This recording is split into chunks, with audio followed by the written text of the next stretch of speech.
नमस्कार, मैं हूं आपके साथ अर्जुन खजूरिया और आपका स्वागत है एसडीवी न्यूज पर।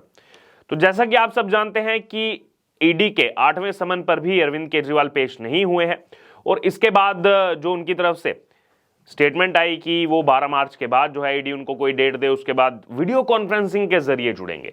अब जो है इसमें ईडी का रिप्लाई जो है वो सामने आया है और सूत्रों के मुताबिक आपको बता दें तो ईडी की तरफ से ये कहा गया है कि इस तरीके का कोई प्रावधान नहीं है कि आप वीडियो कॉन्फ्रेंसिंग के जरिए जुड़ेंगे।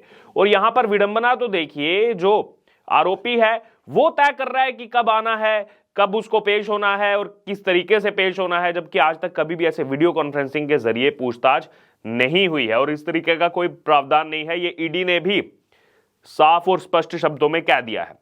दरअसल अगर बात की जाए तो फिर से आम आदमी पार्टी का इसमें रिप्लाई आया है। क्या कहा है आम आदमी पार्टी ने? आम आदमी पार्टी ने बयान जारी कर कहा है कि ईडी का मकसद जांच करना नहीं है। अरे आप जाइए तो सही जांच में, 8 बार बुला लिया, समन पेश कर दिया 8 बार, एक बार तो गए नहीं और कह रहे हैं कि ईडी का मकसद जांच करना नहीं है।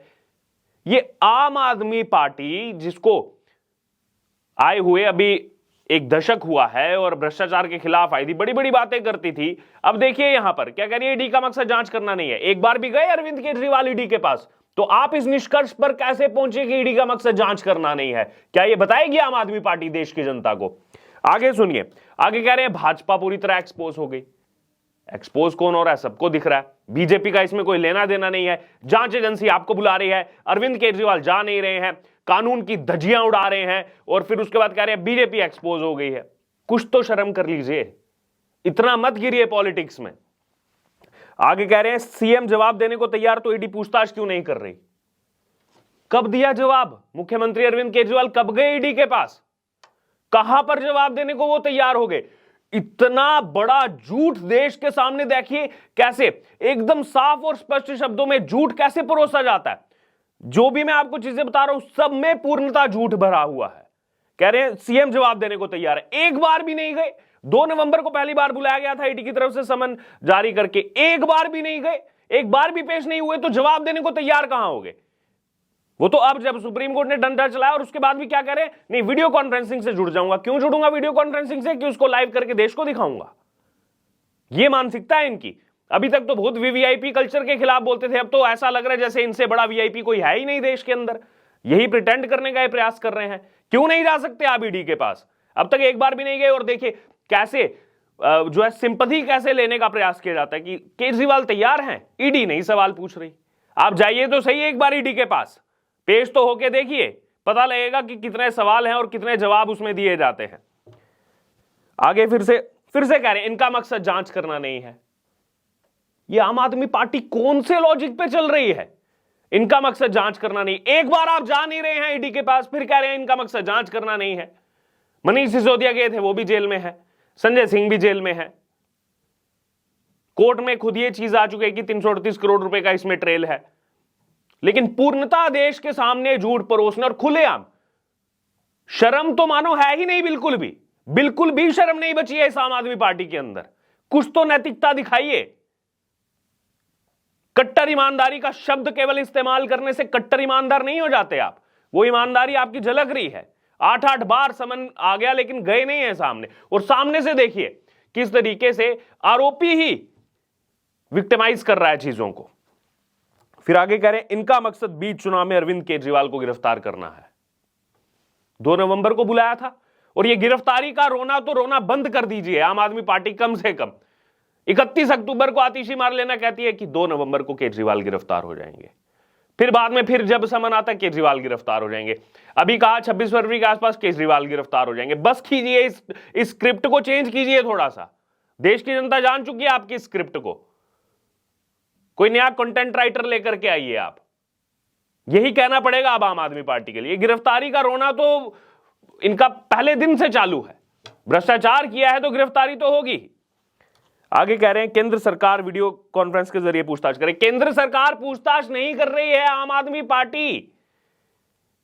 क्या कर रहे हैं आप लोग? कितना ज्यादा नीचे गिर चुके हैं इस राजनीति के चक्कर में। केंद्र सरकार पूछताछ करेगी या फिर जांच एजेंसियां पूछताछ करेंगी?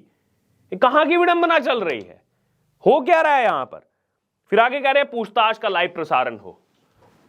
यह बताइए आप, टाइम्स नाउ नवभारत की पत्रकार को आपने अरेस्ट किया, रचित कौशिक को आपने अरेस्ट किया, कितना लाइव प्रसारण किया पंजाब पुलिस ने, बताइए आम आदमी पार्टी, पंजाब में आपकी सरकार है और सब इसमें जो तथ्य जोड़े जाते हैं कि आप ही की वजह से वो अरेस्ट हुआ है। कितना किया पंजाब पुलिस, आज भी कोई केस तक कितना, पंजाब पुलिस तो आपके पास है। कितने आरोपियों की गिरफ्तारी पर जो भी पूछताछ हो रही है, जांच हो रही है, उसका लाइव प्रसारण हो रहा है, यह बताइए पहले आप। पहले खुद तो वो चीज फॉलो कीजिए, लाइव प्रसारण, ईडी लाइव प्रसारण करे। क्रिकेट का मैच चल रहा है, कोई 2020 का कि लाइव प्रसारण करना है। ये क्या हो क्या गया इस आम आदमी पार्टी को? जिस हिसाब से, जिस लहजे से ये आई थी तो लगा था कुछ बदलाव होगा। हां, बदलाव तो हुआ, लेकिन ऐसा बदलाव इतना ज्यादा 10 साल के अंदर दिखा दिया पूरा। एक्सपोज कौन हुआ है सबको दिख रहा है। बहरहाल इसी बीच शहजाद पूनावाला जो है वो इस पर पलटवार कर रहे हैं। शहजाद पूनावाला ने कहा कि ये तो बिल्कुल बेतुका है कि जिस व्यक्ति पर शराब घोटाले का मास्टरमाइंड होने का गंभीर आरोप है, अब वो तय करेगा कि कब पेश होना है। केजरीवाल जिस तरह से, फिर आगे उन्होंने कहा, केजरीवाल जिस तरह से ईडी के सामने पेश होने की बात कर रहे हैं, कानून में ऐसा कभी नहीं सुना गया है, ये पहली बार है। और यह कहते हैं हम सबसे ज्यादा पढ़े लिखे हैं, कट्टर ईमानदार है, ये ईमानदारी झलक रही है इनकी। आगे कह रहे हैं, जब अन्ना हजारे के संरक्षण में अरविंद केजरीवाल थे तो वह कहते थे कि पहले इस्तीफा फिर जांच की जाए, लेकिन आज वो इस्तीफा देना तो भूल जाइए, जांच में भी कोई सहयोग नहीं दे रहे हैं क्योंकि वो लालू यादव के संरक्षण में है। तो देखिए स्टेटमेंट जो आई है शहजाद पूनावाला की तरफ से, ये उस समय जब अन्ना आंदोलन हुआ था तो उस समय क्या कहा जाता था, अगर कोई भी आरोप लगे सबसे पहले इस्तीफा दो, आरोप लगे तो इस्तीफा दो। लेकिन यहां तो प्राइमा फेसिया इसमें अरविंद केजरीवाल का नाम सामने आ रहा है। वो मैंने आपको कोर्ट के कंक्लूजन बताए थे जब ईडी कोर्ट की तरफ गई। तो जब आरोप लगा इनको इस्तीफा दे देना चाहिए था अपनी बातों के मुताबिक, लेकिन ये तो 8-8 बार समन देने पर भी नहीं जा रहे हैं, एकदम डीठ पने की तरह बैठे हुए हैं बाहर। फिर आगे शहजाद पूनावाला कह रहे हैं कि जब से समन हुआ है केजरीवाल द्वारा बहाने बनाए जा रहे हैं।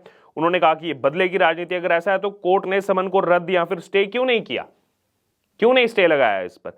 कोर्ट ने मनीष सिसोदिया को राहत क्यों नहीं दी, संजय सिंह और विजय नागर को राहत क्यों नहीं दी? उन्होंने कहा कि कांग्रेस कह रही है कि अरविंद केजरीवाल घोटाले में शामिल है और उन्हें जवाब देना चाहिए, लेकिन केजरीवाल एबीसीडी कर रहे हैं। फिर एबीसीडी की फुल फॉर्म बताई शहजाद पूनावाला ने कि ए का मतलब कि समन से बचें, और बी का मतलब समन से भाग जाओ, सी का मतलब समन को कवर करो, और डी का मतलब समन को डाइवर्ट करो। ये कहा गया शहजाद पूनावाला की तरफ से। बहरहाल एजेंसी की तरफ से भी जो चीजें आई हैं, एजेंसी की तरफ से भी ये कहा गया है कि अरविंद केजरीवाल जैसे शीर्ष पदों पर बैठे हुए व्यक्ति अगर इस तरह कानून की धज्जियां उड़ाएंगे तो इससे आम लोगों के बीच में गलत संदेश जाएगा। तो इससे आम आदमी पार्टी, इससे पहले आम आदमी पार्टी ने कहा था कि मुख्यमंत्री जो है वो ईडी के सामने पेश नहीं होंगे क्योंकि मामला कोर्ट में भी तो ईडी लेके गई है इस मामले को, क्योंकि आप पेश नहीं हो रहे। इस बीच सौरभ भारद्वाज की देखिए वो अलग स्टेटमेंट आती है। सौरभ भारद्वाज क्या कह रहे हैं? सौरभ भारद्वाज फिर वही कह रहे हैं, समन गैर कानूनी है, सेम स्क्रिप्ट कंटिन्यू। फिर आगे कह रहे हैं कि अरविंद केजरीवाल ने साफ कर दिया है कि उनको सवालों के जवाब देने में कोई दिक्कत नहीं है, तो जा क्यों नहीं रहे अरविंद केजरीवाल, बताइए ना सौरभ भारद्वाज जी। फिर आगे इसमें कह रहे हैं कि सुप्रीम कोर्ट में भी जो है वीडियो कॉन्फ्रेंसिंग से सुनवाई होती है, तो क्या ईडी सुप्रीम कोर्ट से बड़ी हो गई? सुप्रीम कोर्ट की बात अगर आप कर रहे हैं सौरभ भारद्वाज जी, तो थोड़े दिन पहले ही सुप्रीम कोर्ट ने कहा था कि ईडी अगर आपको समन दे, आपको पेश होना होगा, हाजिर होना होगा, ईडी के सवालों का जवाब देना होगा। सुप्रीम कोर्ट की अगर आप बात कर रहे हैं तो सुप्रीम कोर्ट ने जो आदेश दिया है उसका पालन कीजिए सबसे पहले, फिर टिप्पणी कीजिए सुप्रीम कोर्ट पर। लेकिन बेशर्मी की सारी हदें पार होती हुई नजर आ रही है यहां पर। बहरहाल अब आपका क्या कहना है इस पर, ये जो ईडी की तरफ से कहा गया, और आम आदमी पार्टी जैसे अपने आप को विक्टिमाइज करने का प्रयास कर रही है आरोपी होते हुए, उस पर आपको क्या लग रहा है, आपकी क्या राय है? और ये कह रहे हैं कि हम कट्टर ईमानदार हैं, हम देश बदलेंगे, ये देश बदलने की बात करते हैं, नए भारत की बात करते हैं। बहरहाल अब आपकी क्या राय है इस पर, इस पूरी खबर पर? आप जरूर हमारे कमेंट बॉक्स में शेयर करें। इस तमाम अपडेट के लिए बने रहें एसडीवी न्यूज के साथ। धन्यवाद।